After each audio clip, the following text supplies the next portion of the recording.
Good morning. Welcome to episode 56 of the Driller Newscast, a weekly update on the news and stories impacting the drilling and water industry.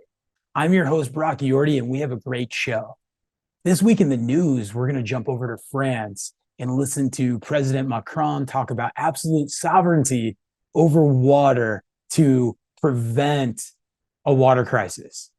For our feature this week, we're going to talk about sustainable drilling, sustainable mining, environmentally friendly drilling and mining, with wrapping up talking to an expert at Sandvik about their initiatives on sustainable mining practices to promote a full circle of reuse and working all aspects from the beginning to end. But before we get into these great stories, let's talk some safety. For this week in safety, I want to talk about it's the second quarter. And where is our safety program at right now? What have we seen impact us in the first quarter, from flooding to extreme temperatures to all of this severe weather that's crossing the country? And now we can see, with a record snowfall and snowpack just released by the Western United States, we're going to have more flooding. We're going to have more significant weather events. These are all things that we got to be thinking about. And how are we preparing our people every day? And we've had this discussion many times, but I want you to think about you and your company can control our processes, our tools, our safety gear, our safety culture, the amount of time it takes for us to complete a project, the expectations of everybody on the crew, proper ergonomics. Those are all controllable. Weather, Mother Nature, downhole geology, those are things that affect us that we don't have control of, but we can be prepared for. So I want you to think back this first 90 days. What went well? What went wrong? Saw a lot of photos online of folks with electrical tape and blue paper towel around fingers. Again, we've talked about those are the outliers to that catastrophic injury. And we cannot have that.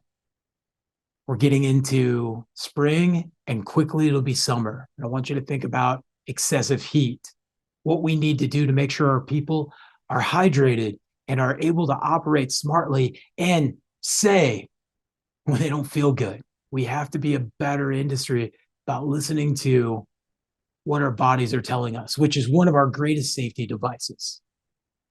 These are all the things I want you to consider going into the second, the third, and as we round out the fourth and we all meet up at the great big event in Vegas, we're all safe and healthy. So go out there, be safe, implement smart safety measures and culture. Think about what got you tripped up this first quarter. Don't let it happen in the second. And the third, we're going to have big temperatures and all kinds of things going on. 13 people got struck by lightning last year and killed, not just in construction, but it was a pretty big deal in the summer months. We need to be smart about the things we can't control. And we need to be efficient and safe on all those that we can control by having the best practice. Be safe out there. For this week in the news, we're heading over to France, where President Emmanuel Macron launched a broad plan on March 31st to ensure that France has sovereignty over its water supply, which is a growing resource that is becoming increasingly scarce due to climate change, challenging farmers, drying lakes, leaving many households without water. The water problem is urgent, he said, affirming that climate change will deprive France of 30% to 40% of available water by 2050. He laid out 50 measures to put France on track this summer and beyond, stressing that water is precious, and France has thus failed to strategize effectively to save water. To ensure citizens use it sparingly, he announced gradual price increases for use of water for comfort. Think about that. This is no different than what's happening in the United States. And this is the direction we're heading. He states major sectors from nuclear and energy to industry must be able to adapt to improve water management. France suffered from a major drought in 2022 and a winter drought in February. An alert for the years ahead is that this is not going to be good. In France today, less than 1% of used water is treated for reuse. Macron says that's 10 to 15 to 20 times less than certain other countries use of reused water. And I want you to think about that.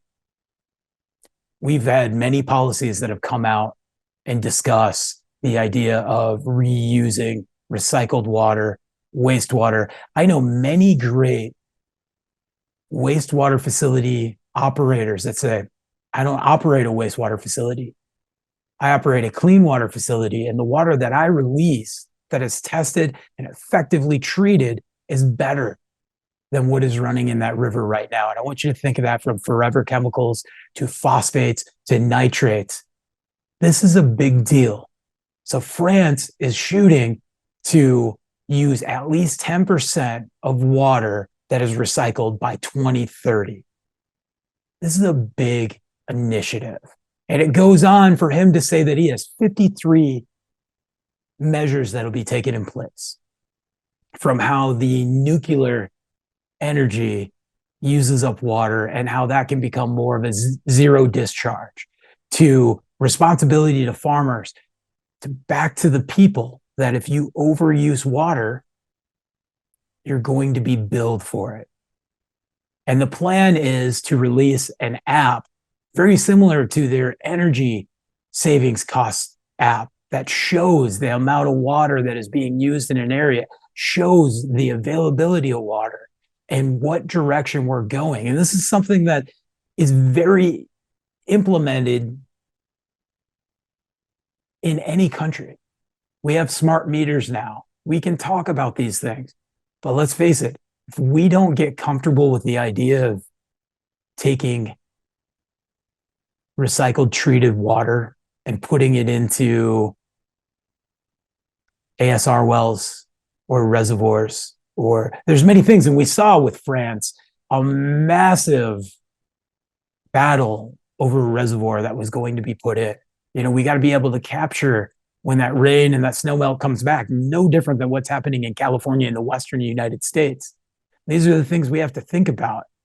And for France to step up and say, we're going to look at sovereignty over our water and the reuse and responsibility, it's a big deal. And it's something that we all need to be paying attention to, because many times Europe has adopted things that we later end up adopting as well.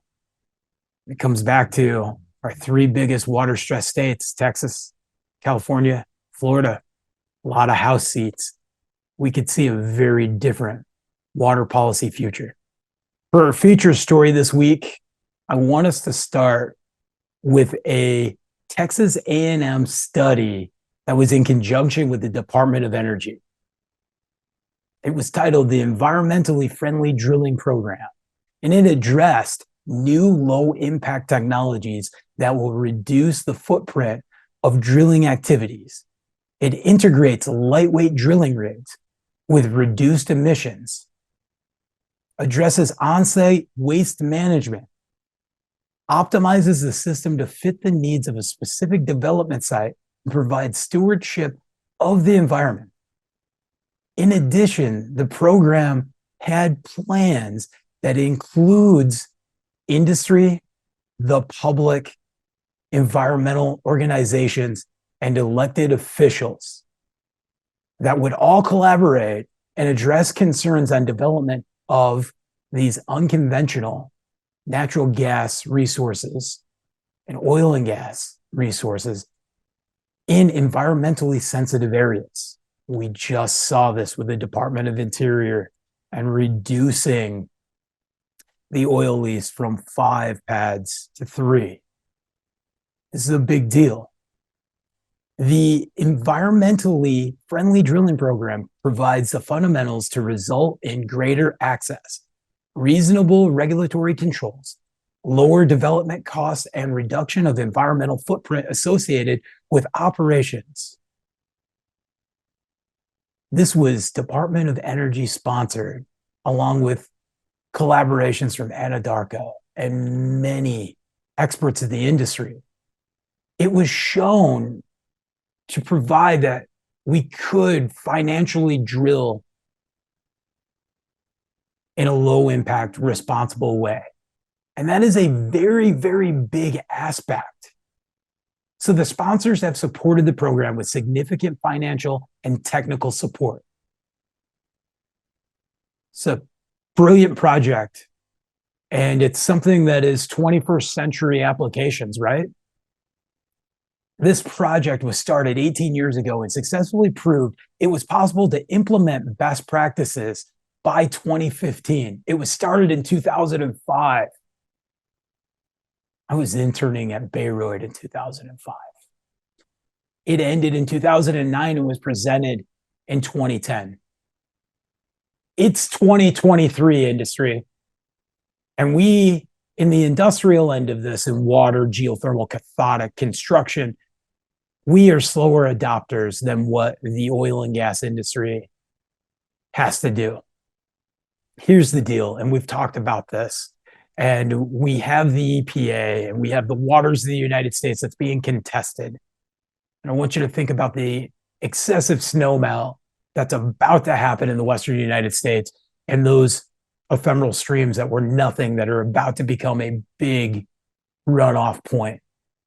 And I want you to think about how can we have lower impact on all of our drilling projects? Because here it is.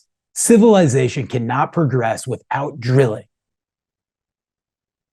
And we cannot innovate without mining and fossil fuels. The same principles of low impact working smarter applies to the mining operations.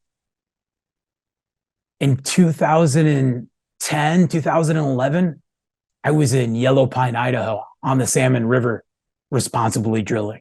I was in Republic, Washington at the Buckhorn mine using zero discharge principles so that we could continue to explore.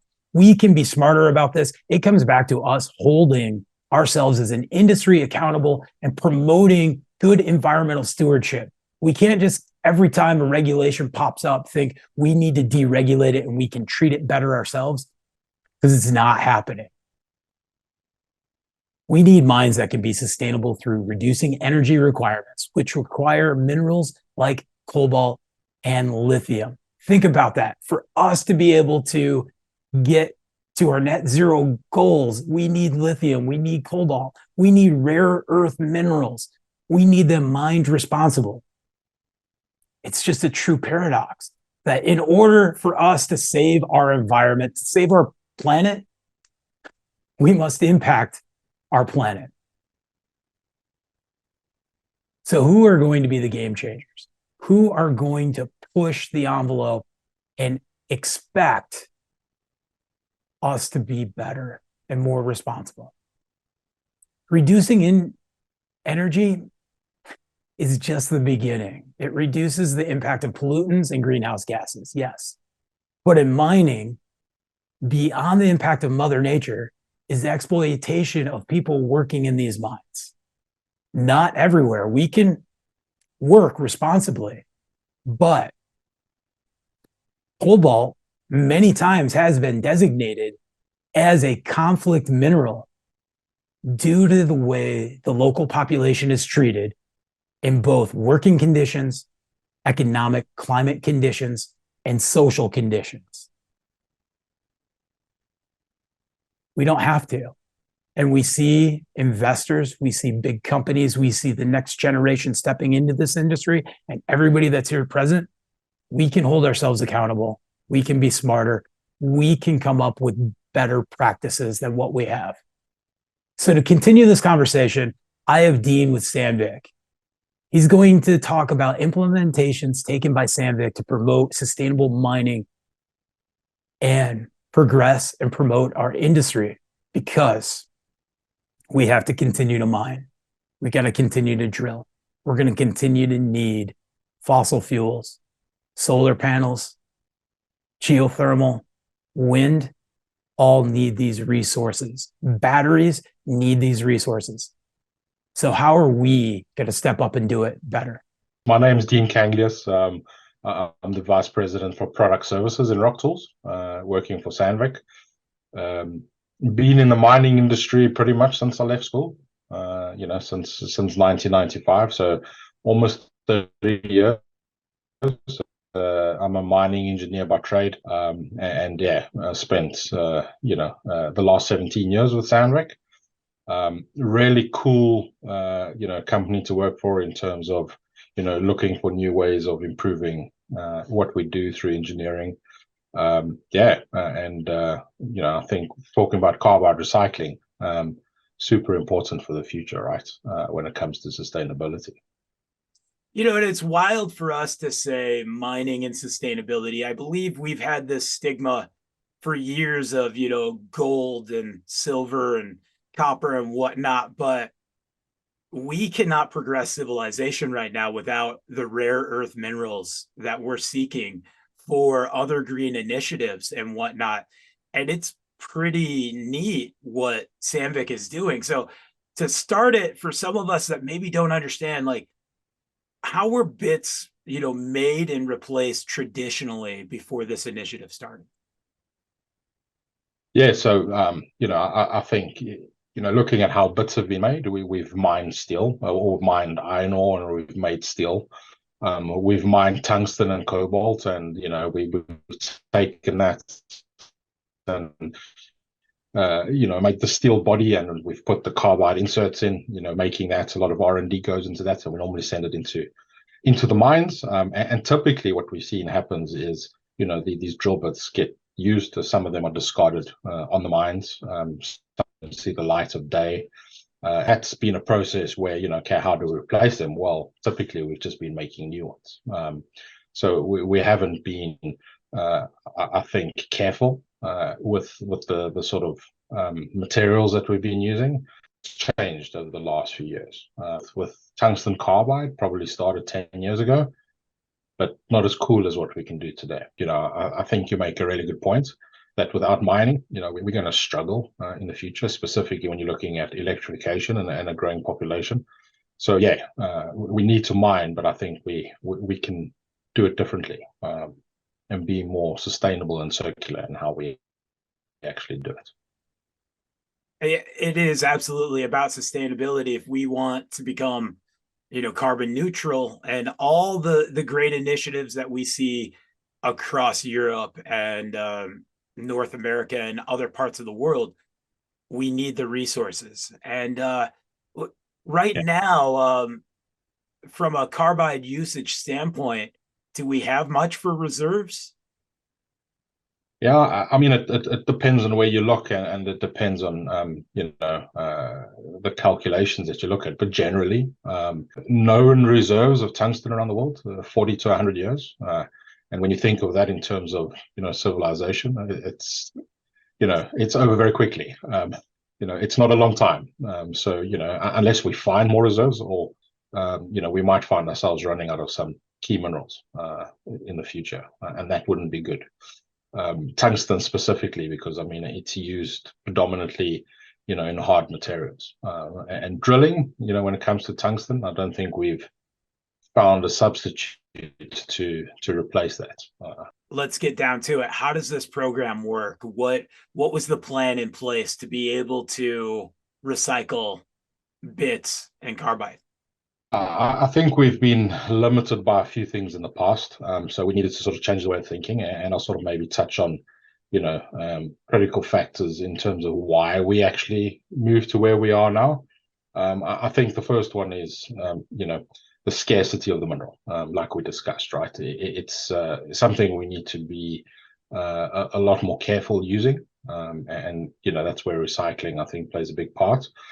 I think the next thing is tungsten's classified as a conflict mineral, so we need to be responsible in how we source our tungsten. We don't want to be sourcing it from places where we have conflicts. I think the other thing is historically we only had, the zinc recycling process that we could use to recycle carbides, and that didn't quite give, the quality we were looking for. Yeah, you could use it in combination with mined tungsten carbides, where you're using virgin material. You'd have to mix it up. Even though that area of is progressing in terms of how we use those and how we actually make new grades with PRZ. I think the goal was, how do we take a tungsten insert and actually make it really usable, right? Make it 100% recyclable. And Wolfram, who's our sister company in Sandvik, they've been in the tungsten business for a while, and they've been recycling cutting inserts that you use with milling tools, that you have in the car and the aerospace industry. And the thing is, though, those inserts are quite small when you compare it to the tungsten inserts that are coming out of a drill bit. So a few years ago, probably about 3 years ago, we started working together with them. They, cracked the code in how to break these inserts down to their raw material. So when they finished with it, it's pure tungsten and pure cobalt, right? And then it's limitless. Then you can use it like you were using mined material. So that was, one of the things we needed to do is, now that we're able to do it, we can start recycling a lot more carbide.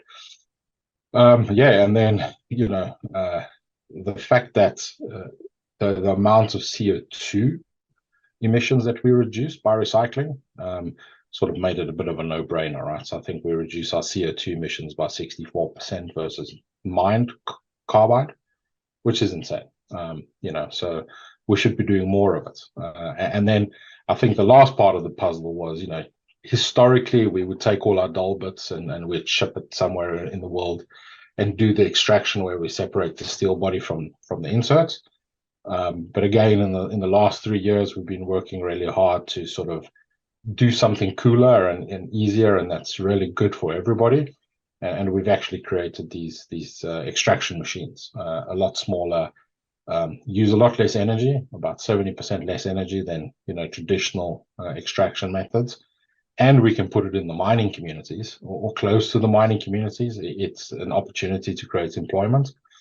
But the fact is, we do the separation then from the steel and the carbide pretty much at the source. And then we just ship the carbides, right?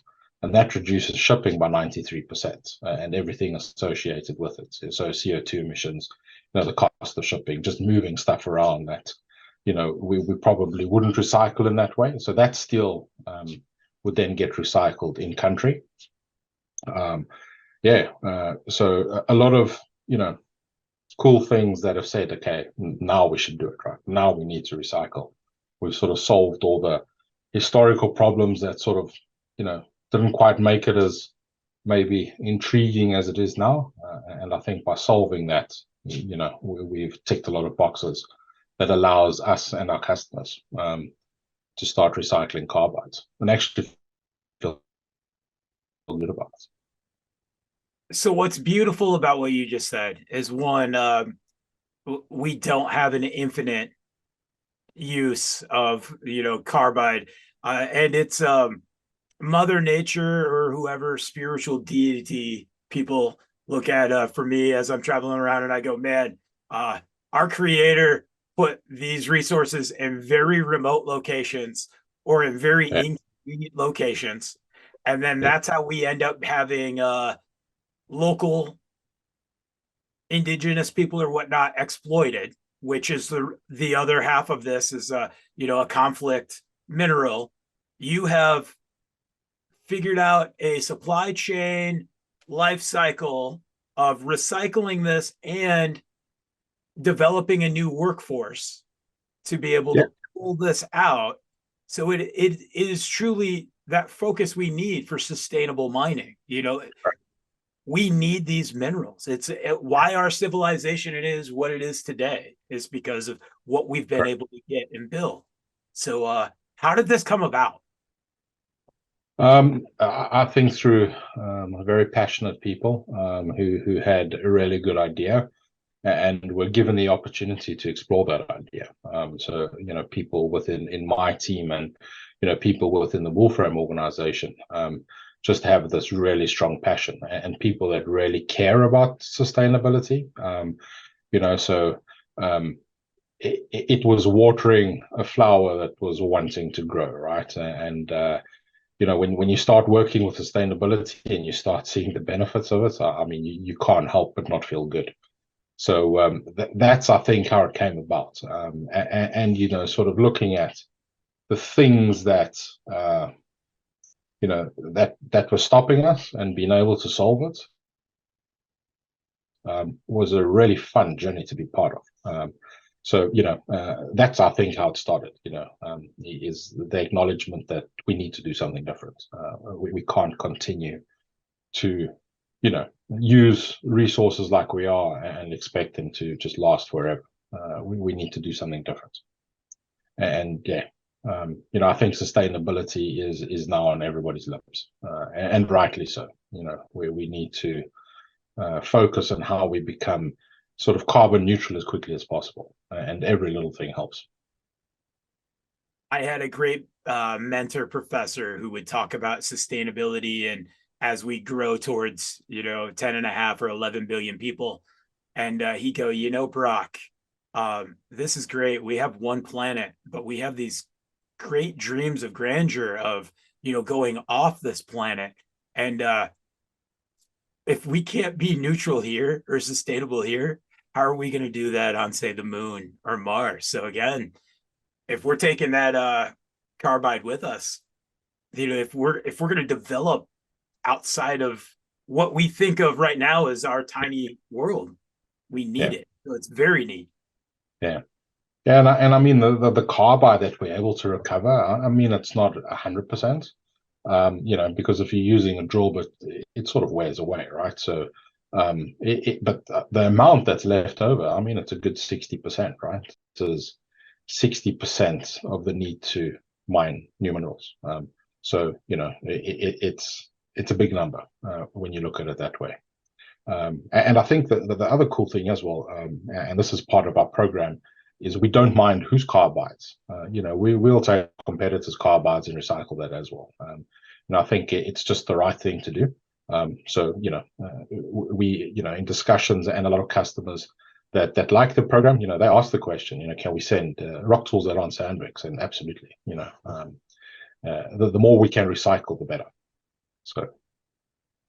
And so traditionally, let's say the last 30 years, there's been plenty of tools that we've lost that good carbide to it, right? It just went to waste or went elsewhere. Is that correct?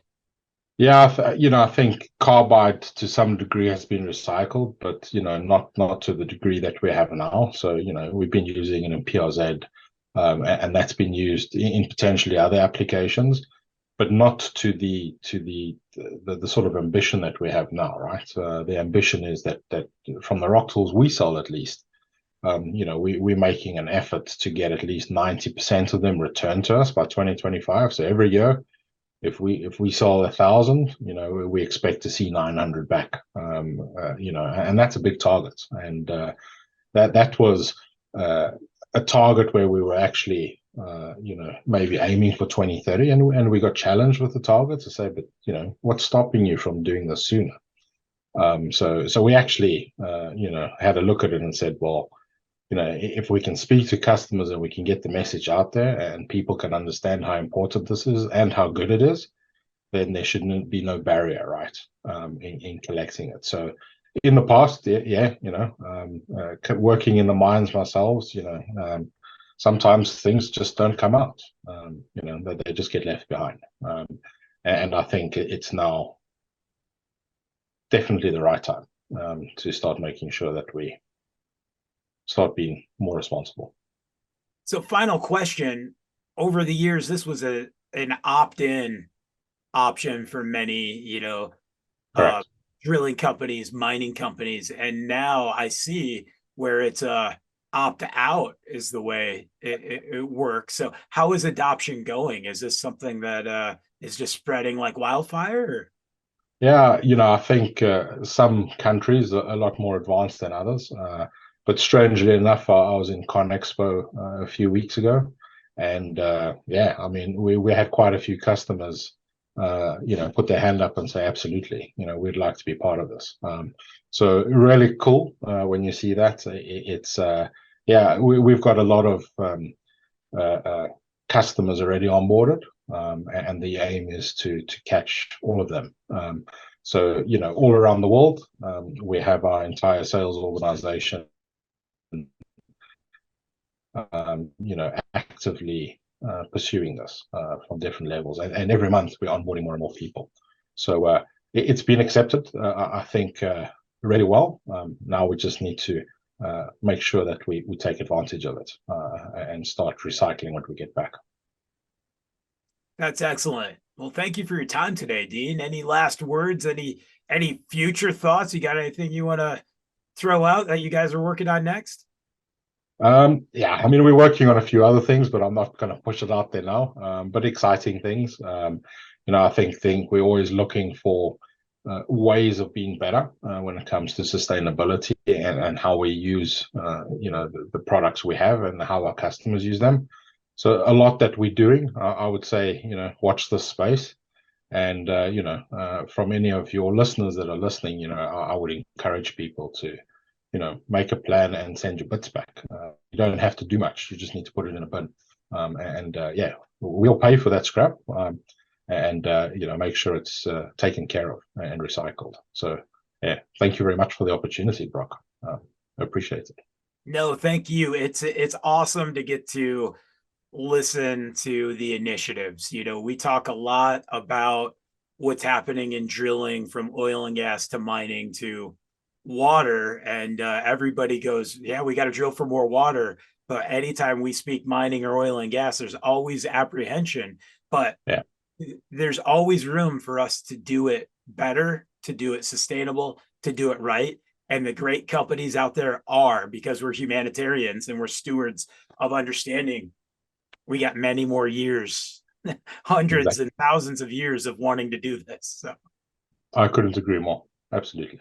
Yeah. well, thank you, Dean. Thank you very much. Thank you for joining us for episode 56 of the Driller Newscast.